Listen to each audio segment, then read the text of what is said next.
So when you get out there on stage, the biggest issue you have is even if they know who you are from the pamphlet, even if they've heard of you, their number one thinking they're thinking is, who are you? So you're either going to put it in their head or they're going to make it up. So what I do when I first get on stage is, this is a simple line anybody can use. So how do you talk about 20 years of business successes and failures if you only have 30 minutes? Where do you begin?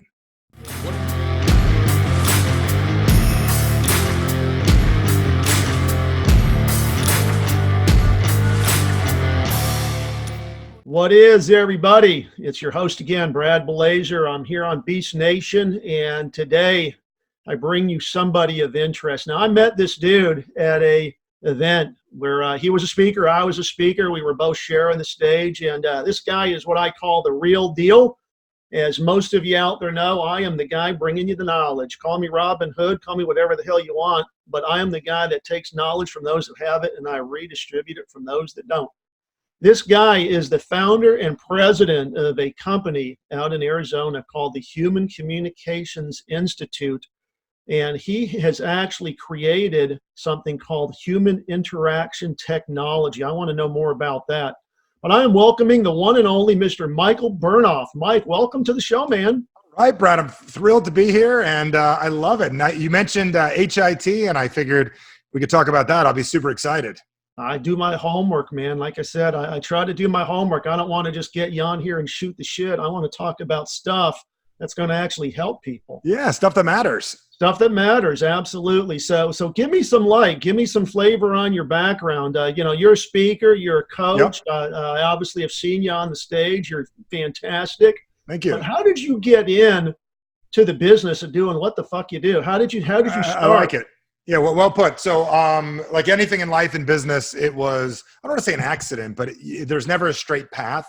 So went to college and found out you can't be an entrepreneur in school. So I was in direct sales at a young age. And my parents always told me, like, work hard, be a good person. Really, really good advice, except for as a business owner. Like, the be a good person part makes sense, but I busted my ass. I worked really hard. And it was a class I had in junior college.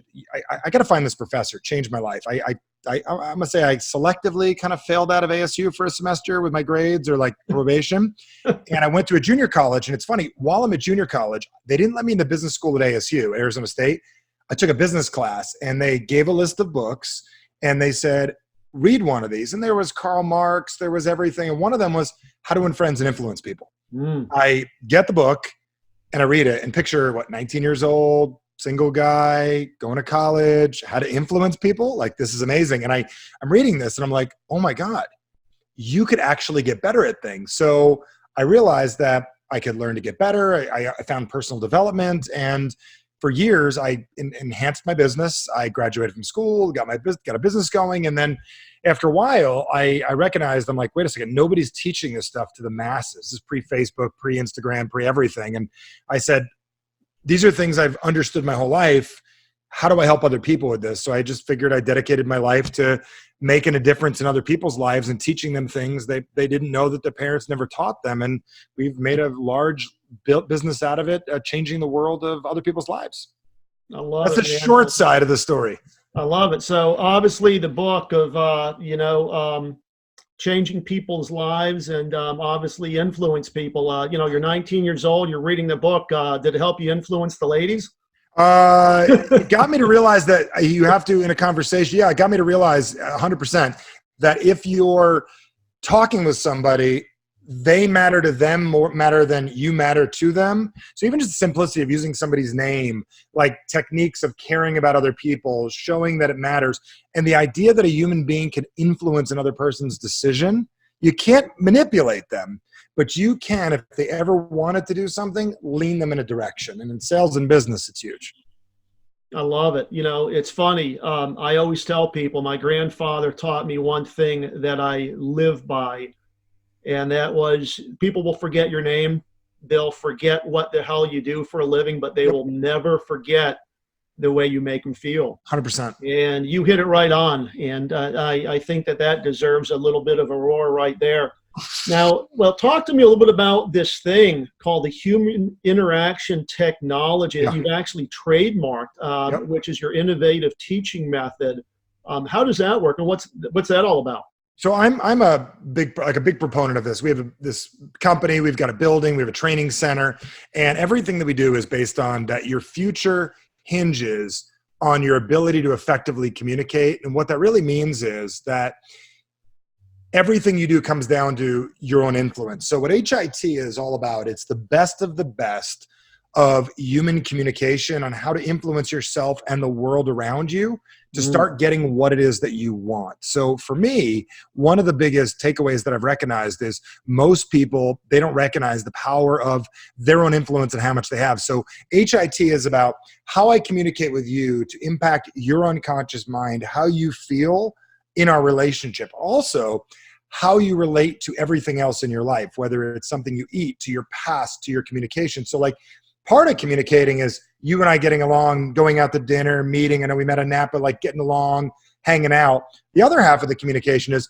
how do I code that inside of my brain? How does somebody code buying, making buying decisions? How does somebody code their relationship with you? How do they relate with themselves when it comes to food or nutrition or health or anything else? So what HIT is really simply that, how humans interact with themselves in a way that's most effective. So we've been certifying and teaching that for almost 10 years. And I'd say it's the most advanced techniques in neuro-linguistic programming, transformational psychology, transactional analysis, hypnotic language patterns, any voodoo that involves around a human being impacting their life, we do faster, quicker, more impactful, and more an effective way. That is what HIT is.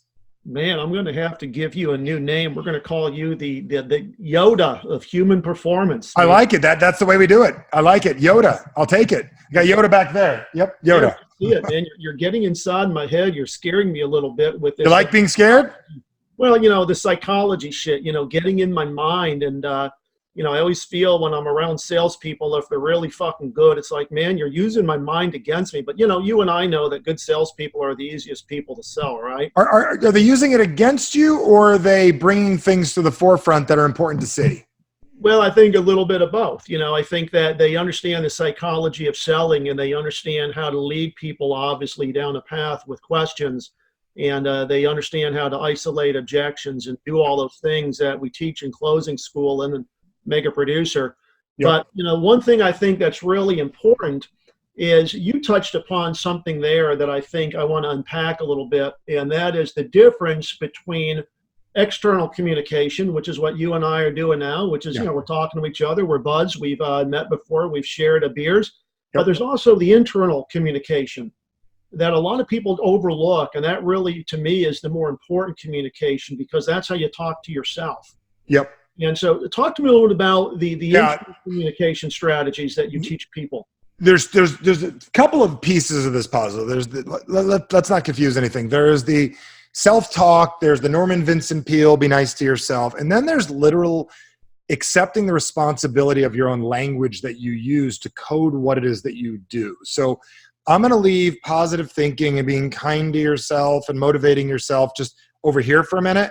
And I'm going to talk about something like right in between communicating with others and communicating with yourself. Like everything that happens to you is an event that gets labeled, that has emotions attached, that eventually you put meaning on, that eventually create results in your life and creates a response. Yep. There's no way around that. So I'll give you an example. Have you ever drank a shake before? Drink a shake? Yeah, like, of course, like James Bond, but make a shake, right? Yeah, sure. Okay. I always tell everyone you shouldn't drink shakes because the biggest reason you shouldn't drink it, and I said this in front of a group of people that sell shakes, and they freaked out. And what I meant by that is you should consume them, but you shouldn't drink them, because when you drink a shake, it goes straight out down your mouth, all the way down to your stomach, and it sits there. What you need to do is chew a shake. Most people don't realize when you chew it, it actually sends, because we're not supposed to drink protein. We're supposed to chew protein. What happens is your brain, when you go like this, it sends mechanical stimuli to your brain to send enzymes to your stomach of how to break it down. Why I mention that is all human beings, when they go out to dinner, like we ate at that little place in Napa, and what happens is all people call all food food. They call it a food. And the reason they call it food is they're just being lazy. They don't recognize there are varieties to food. So how I communicate with myself is by simply changing my language patterns. This little hack that I'm going to share with you, you do this, your viewers do this, your listeners do this. You could lose 10 pounds if you needed to in the next 3 weeks by not even changing your diet, by doing this. Love it. Share with me, buddy. Now, I don't need to lose weight, but I know a lot of my listeners do. Yeah. So what I'm getting at is you might even change your diet. So number one is accept that all food is not food. There's 3 varieties of food: nutrition, entertainment, and addiction. Now, the reason I say that is when you eat broccoli or something you created yourself, or intelligent proteins, the second you go to a restaurant, it's not nutrition anymore. They are designed to sell food poisoning, whatever the hell they could put on it to make it taste good, make you want more. That's the business they're in, even the healthiest places. So there's nutrition is a salad without dressing. It's intelligent proteins, no sauces, nothing. Then there's entertainment, which there's nothing wrong with. A little bit of pizza, some popcorn, go to the movie theater with your family, have some popcorn, entertainment. Go back for a refill, it's addiction. So by instantly communicating with yourself, what am I actually eating? I always say, like food, it's a relationship. You're going to put it inside of you for a long period of time. You might as well know what name it is, where it's from, what its intentions are with you. It's like dating, right? What's your name? Where you're from? What are your intentions? So by changing your perception that nutrition, entertainment, addiction, and just saying, okay, great, I'm about to have entertainment, and being honest with yourself.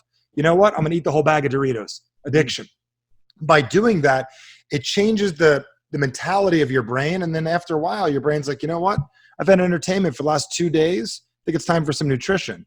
And if you also ask yourself, how do I feel prior and post what it is I just did?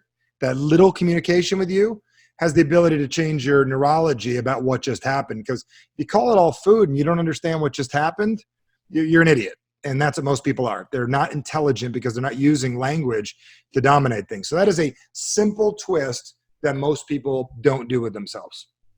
I love it. Now, in doing that, would you call that a trigger? Would you call that something subliminal? I would call it effective labeling. I would just like how many times you heard people say, I'm going to cold call? Yeah. Right. What is it attached to? Pain, torture? I'm like, go outside. It's warm out. Do you know what I mean? Like, what do you mean you're going to cold call? Like, why even call it that? Like, I don't work out. I train. Why the hell do you want to cold call? How about I'm going to go connect with some people? How about I'm going to go get better with people? How about, oh man, business is hard. Is business hard, or you haven't figured it out yet? Being able to language things appropriately is like which neural pathway you're going to use. Difficult as hell or easy. I like easy. I agree 100%. I love easy. I'd rather use the law of attraction and have people call me wanting to learn more about my products, my goods, and my services than fucking cold calling all day long. And yes, you know, my view on things like that is when you cold call somebody, what is the natural instinctive response? Is, you know, they're going to run in the other direction, right? Yes. People don't want to be approached. They don't want to be cold called. But people take an interest and you elevate yourself so you're a person of interest. You're using that law of attraction. People approach you. They're like, Michael, man, I saw you talk at closing, but I want to know what the hell you do, how I can bond with you, learn more about what you guys do. They're at the Human Communications Institute. That's a much easier, better call to be taking any day of the week. 100%. You know, it's interesting because I tell the people I work with that I'm a firm believer in positive affirmations. I think as you should be. Important words in the human language are actually 2 of the smallest, and those are the words I am, because the words that you choose to follow, those define you when you walk out the door every day. But, you know, for a guy that went to school and, you know, like you said earlier, you know, really wasn't the best student, how did you get the knowledge to implement all of this stuff that you now understand? Was it just self-discovery, kind of working on yourself? Was it just reading and getting interested in that? What was the big, what I call revelation, the aha moment that you have something you can share with other people that most other people don't have? Where was that big aha moment for you? Yeah, two biggest things for me is, one is recognizing that you can get better, that you're not destined to, like, I have the concept average sucks. Like, you're not destined to the way you grew up. Like, I grew up middle class. I always tell that story.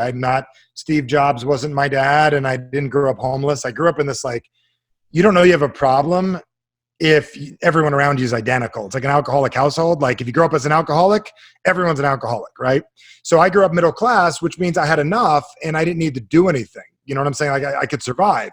So the idea that I could have more was the first step I took in my life. Like, realizing I could have more was a big thing. And then also probably the hardest realization that changed my life is accepting I'm not where I want to be. So when I did that, by believing I could educate myself better, that's one of the things I talked to Chris Voss about this, the negotiation guy. And Chris said basically, like, he said, the only people we can help are ones that believe they can educate themselves to a better version of themselves. And I truly believe that there is a book, an audio, a person, or somebody out there that has the answer that I need. And if I haven't met them, I'll find them. So that has been my thing. I want to be that beacon for people. And I've done the research. I think I've read 2,000 to 3,000 books in my life. I haven't finished them all, but I've gotten stuff from every one of them. And I dedicated my life to enhancing my thinking patterns. I don't know if that answers your question, but that answers a question. No, it does. And I want to unpack that a little bit more because I just finished a great book. If it's not on your shelf, it needs to be. And that, of course, is Jack Welch. Jack Welch, obviously visionary, CEO, chairman, obviously, of GE, has a great book up here on my shelf called Winning. I love winning. And he says that, there's millions of people out there raising their hands asking for help. Help me make more. Help me be more successful. Help me be in a better relationship. And I firmly believe that the purpose of people like you and me, coaches and trainers, is really to kind of be that beacon of light. It's almost like being a freaking lighthouse, right? Is we have the knowledge and we have the skills to get people to a higher place in their life, but it really gets back to the desire. I tell people, look, if you're not going to do the things I ask you to do, don't hire me as a coach. I'm not moving. I'm not going to move in with you and be your damn roommate. You've got to have the desire to transform and change, because I believe, and you said this, is that it's much better to be on the outside of the frame looking in than it is to be on the inside of the frame looking out. A lot of times I believe people don't see the potential within them. And that, I believe, is the job of a good coach. It's really to nurture the potential that you see in somebody that they don't see in themselves. So they're willing to work a little harder. They're willing to put forth a little bit more effort. They're willing to utilize that muscle memory to change those habits to become a better person. And that gets back really to what you said earlier. It's understanding the difference between those three types of food. And I love that. It's basically the nutrition, the entertainment, and then, of course, the addiction. When you said earlier that you get to a point where you grew up middle class and then you realized I can actually have more. That for me is huge, because one of the things that I do in my corporate training with my corporate clients is I go in and I train salespeople. And I'm working with a guy in San Diego. He said, I feel that my sales team is spending too much time on operational crap. They need to be selling more. They need to be closing more. And I believe that in most people in sales, and really in most people in general, there's something that I call prey drive. Now, prey drive is the ability to see something in your mind and then optically go get it, chase it down, have the tenacity, the perseverance. Most salespeople don't have this. That's why they suck at closing. It's because most of their needs are met. They become complacent. They become lazy. They don't have that drive. And what I found in interviewing hugely successful people, people that make millions of dollars, is their clock resets every day. Because one of the things that triggers prey drive in people is the fear of loss. If you're worth 10 million freaking dollars and man, you're hustling and you're grinding, you know that what took years to build can be torn down in just a matter of months, if not minutes, right?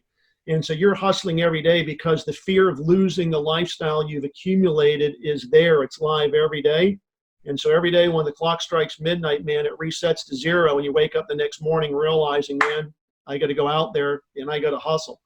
Most people don't have that. How do you, as somebody that understands that external and internal communication, take a guy that's in sales that says, yeah, I'm comfortable. I'm making my $200,000-$300,000 a year. I'd love to make $1 million. I don't know how to do it. How do you take somebody and coach them, Mike, to the point where they can see it and then actually go out and work to make it happen? Got it. Okay. So this is going to be a longer answer, and this is the basis of my entire book and everything that I do. And the answer to what I felt my biggest challenge in my life, what my biggest holdup in my life was for years, is that I truly believe human beings, if I were just to describe this with my hands right now, we get to a point in our lives where we say never again. I will never make under 100 grand again. I will never settle for a relationship like that again. And we freaking mean it.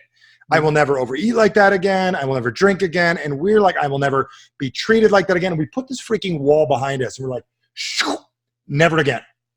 And at that same moment, your brain is like, okay, if we're not going there, what do we really want? And we build this beautiful vision in front of us of what we want. Ferraris, beach houses, bikini models, sexy guys, whatever it is in front of us of this thing we're going to get one day. So look at this. We got what I don't want, what I do want. And it sounds like a dinner conversation. Bitching, complaining, wishing and hoping. Bitching, complaining, wishing and hoping. And to your brain, your unconscious mind truly wants to believe you. So you build this wall of an identity over here, like, who am I? So when you wake up in the morning, your life is easy. Because remember, your unconscious mind wants your life to be easy. No one wants the shit to be hard. Right. Your brain wants it to be easy. So who am I? I'm a guy that wants this and doesn't want that. Wants this, doesn't want that. And then you build this last wall of relationships. People in your life, enough of them cheering you on. We love them, our grandmas and stuff, cheering us on. Enough people to piss us off to prove that we can do it. A few people to make us angry, and a couple people to remind us to stay safe. And we live inside of this box, which I call your average, which is this gravitational pull we have as human beings. The reason someone doesn't buy from you is their average is they don't buy from you.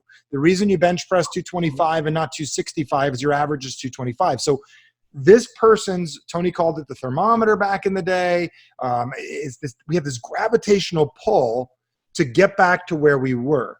So what we have to do is we have to ask ourselves a question. Do we want that thing, or are we going to actually work on getting it? Because the wanting of it, the turn on of it, our minds know. I mean, this is sad. I call it Super Bowl Sunday effect or Super Bowl Tuesday. Is like after you win the Super Bowl, dreaming about it for 25 years was more exciting than actually winning it. It always is. Because thinking about it is the dopamine rush. Getting it, now your brain's like, what else do I have to do? So what I do when I work with people is really figure out is, are you okay with having what you want? What changes in your relationships and the way you see yourself if you actually had that? And start having really difficult conversations, because we are predestined to be who it is that we are every day. And here's the cool part, Brad, you don't have to work hard to be you. You could sit on your ass for 9 months, do nothing, veg out, and in the last 3 months of the year, you'll fix your health, you'll make your money, you'll catch up, you'll do whatever, because you're designed to make what you make and have what you have. So what I do is I work with people on this concept of rearranging your identity to see yourself as a person to actually have it, develop the relationships you need, and to live over the wall instead of inside of it. So that's a metaphoric explanation of your answer. I love it. No, I mean, you unpack that so beautifully. And I think it makes a lot of sense. Now, one of the things I want to ask you is I watched one of your podcasts, or one of your, I guess, speaking reels, and you were out in front of a room and you asked the audience, how many of you here, want to lose weight? And a bunch of hands, of course, went up. And there was a woman that you kind of went up and approached, and you kind of were starting to interact with her and talking to her. And you basically, I won't say became confrontational, but you just, at the times that you actually, I call it confrontational. Yeah, you enjoy being overweight. Yeah. And then, she argued, no, I really want to lose weight. No, you enjoy being overweight. And there was kind of a dialogue around that, which I was kind of chuckling internally as I was watching that. But can you kind of unpack that and how people are like, oh, I want to go on a diet and I want to lose weight and I want to get fit. But at the end of the day, they're still overweight. And you hit a home run with that message, I think, to that audience in that speaking engagement, because at the end of the day, I got it, but most people don't. Yeah, I get it. So bottom line is, everything you do, you want to be doing, even if you don't like that you're doing it. The alcoholic wants to be drinking, even if they say they don't. They'd like to stop, but they're not good at stopping. So you got to remember, I remember from Jim Rohn, one of my mentors always said, I got a Jim picture up there, always said, liars lie because that's what they do. And overweight people are overweight because that's what they do. And broke people are broke because that's what they do. So I truly believe there's no greater indicator of who you are than your current behavior. You're not destined to be that, but that is who you currently are. Does that answer it?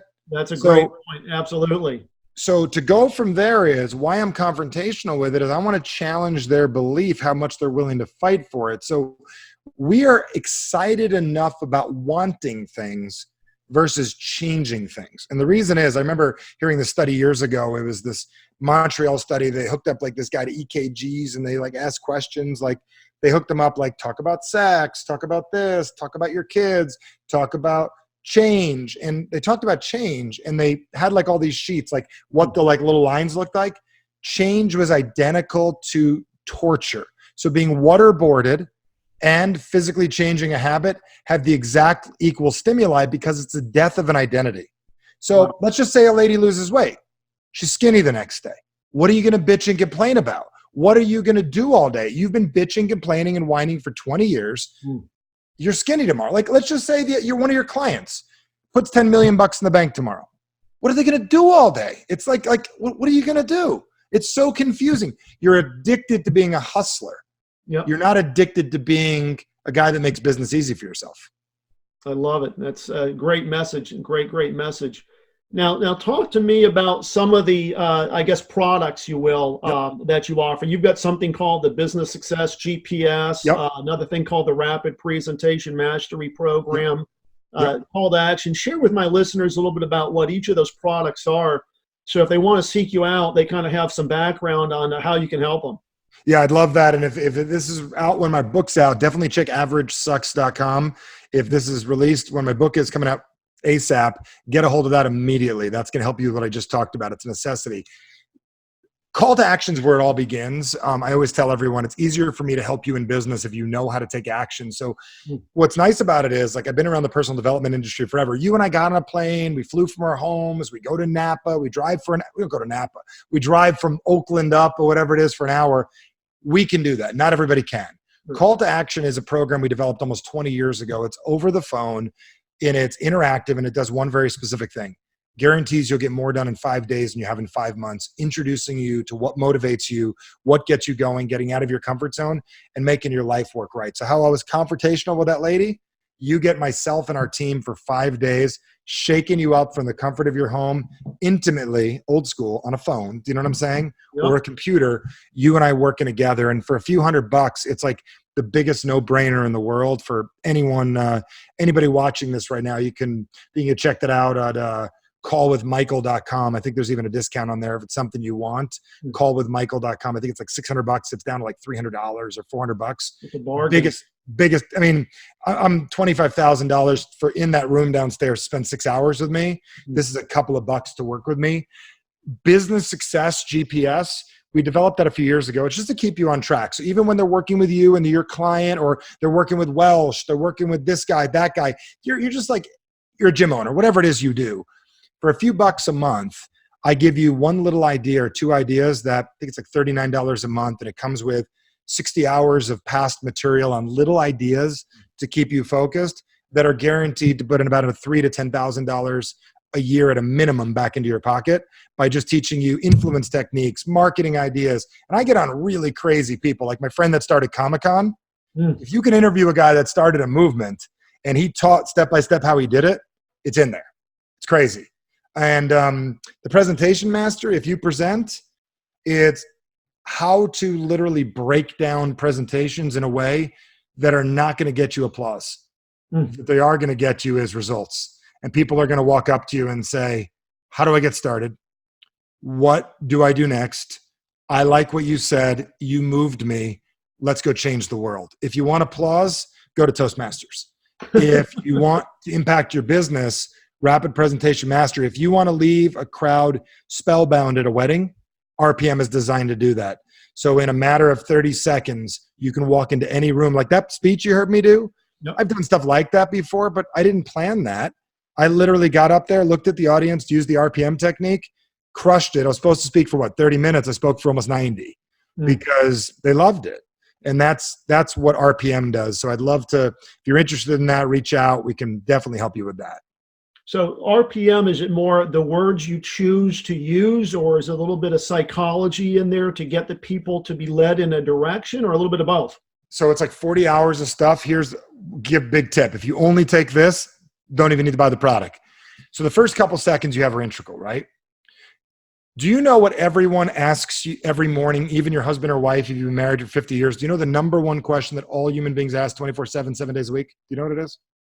I don't want to misguess. So I'm going to say no, I don't. I'm waiting for you to Okay. drop the bomb and tell me. So here's the number one thing people ask. Who are you? 24/7. I turn away, I come back, I go, who are you? Oh, Brad, I remember from California, Sure. and we talked and we're friends. You see your wife in the morning, your husband, who are you? So when you get out there on stage, the biggest issue you have is even if they know who you are from the pamphlet, even if they've heard of you, their number one thing they're thinking is, who are you? So you're either going to put it in their head or they're going to make it up. So what I do when I first get on stage is, this is a simple line anybody can use. So how do you talk about 20 years of business successes and failures if you only have 30 minutes? Where do you begin? What do you know about me when I say that, even if you've never met me? What do you know about me? What are you presupposing? Yeah. What's that? Long time. And you also, that, which means I'm probably what? Pretty successful. I didn't tell you that. You put that together. Right. I could show up late to a meeting and go, forgive me being late. And this is true. It's happened to me before. I was finishing with a past client. I have a set of rules that says finish what you started and always follow through. So if we have to go 10 minutes over, I'll do that. What you know is I'm a man of integrity. So the key is, what light do you want people to see you in? So the entire program is designed. There's 3 reels in life. There's the audio, there's the video, and then there's the storyline. Mm-hmm. And then there's the emotional storyline. How do you want them to feel through the story you're telling that they're hearing and seeing? So the question is, how do you want to be seen? I'm the guy that didn't know how, that figured it out. I'm the person like used to be like you, that I'm not like you. I've suffered, now I don't. So understanding that before you walk in is more important than your pitch. I would agree. So tell us about average sucks. Yes. Average does suck. It ain't okay to be okay. No. Okay is mediocrity, and that sucks. So the average sucks is a movement that we have. We have a podcast, we have a community, we've got the book coming out. Should we do a mastermind about sucks? Yeah, it should be. The whole point of everything we do is this. I get stopped. We probably have 20, 30,000 of these out in the world. And if anyone's interested, just reach out. We'll show you how to get one. They're the greatest prospecting tools because people stop you. Who stops you? High quality people. Yep. And people walk up to me all the time and they go, man, I like your shirt. You pro athletes, everything. Average does suck. I'm above average. And I always say, do you know what it means? Yeah. Be better than everyone else. I said, no. What it really means is your average will never make you happy.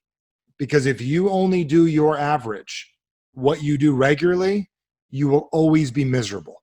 So what average sucks means is a guy came up to me probably 15 years ago and says, how tall are you? And I'm 6'6". Yep. He tapped me and he goes, how tall are you? And I'm 6'6". He goes, why don't you start acting like it? You play like a 5'6" guy. I said, whoa.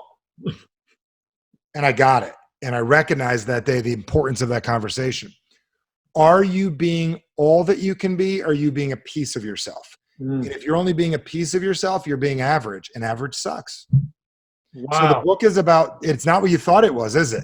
No, it's not about destroying your average. Like the opening chapters of the book, I played hockey my whole life. I'm a New Jersey guy.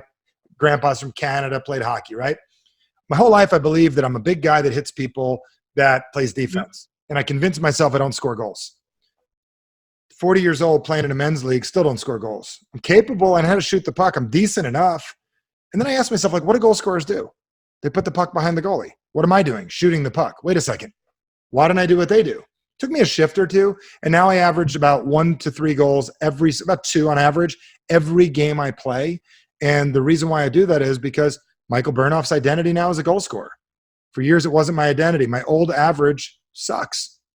And guess what? I still need a new one now. So average sucks is, to answer the question, if you're stuck in life, you'll get unstuck.